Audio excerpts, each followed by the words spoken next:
And you don't only get access to the downloadable tools and worksheets, we also have an interactive dashboard. Now, this desktop app is currently in beta version, but you'll be able to find several of the activities that take you through your learning journey in this interactive dashboard. So let's show you how to access the interactive dashboard. You're going to go back to your Home tab, scroll to the bottom of that home page. You're going to see these 4 yellow boxes, and you're going to click on the button that says Access the Interactive Dashboard.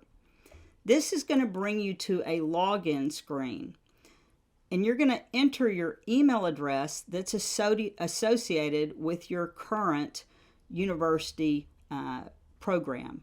Once you've filled in the email address, I'm going to send you an email with a sign-in link. The email looks something like this, and the reason we're sending you this is it eliminates the need for yet another password for you to remember. Once you've clicked on this sign-in link, you'll be taken directly into the dashboard. Now, just as a point, if you can't locate the email, if you're unable to find it, please contact us at support@the7minutelife.com. Make sure to check your spam inbox, but if you don't receive the login, please reach out to us.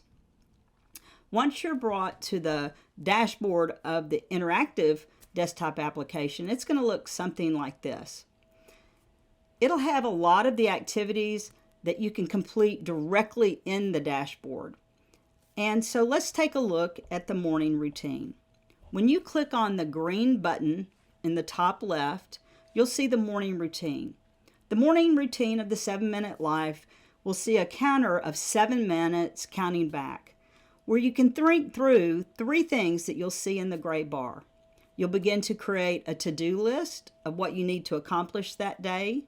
In the middle of the gray bar, you'll see that you'll begin to do some self-reflection about your own feelings of awareness.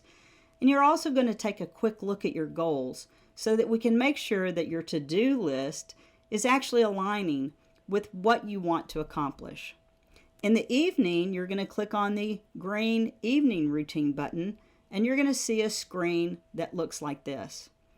There are 5 or 6 things that we want people to do in the evening. Review the tasks that you've had. Ask yourself, were there any obstacles or observations that you had? The third one is really important, to think about what you're most grateful for. Then take a look at your calendar and begin to plan for tomorrow. One of the pieces that we believe will help you, again, not just get more done, but create a life with meaning, are walking through these activities that we've said of prioritizing your values, discovering your purpose in life, setting 90-day goals, creating buckets for the projects that you're working on. And so as you look at this, I'd like to close out this video by just showing, when you look at prioritizing your values, you can do that by downloading the Prioritize Your Values worksheet, the downloadable tool. But you can also create that same understanding of what you value most by doing this in the interactive dashboard. You'll click on the values that you value most. They're going to pop up, and you can do drag and drop so that you understand the things that are most important to you. So this powerful interactive dashboard is going to help you align what you would like to accomplish today with all of those things that you find most meaningful in life.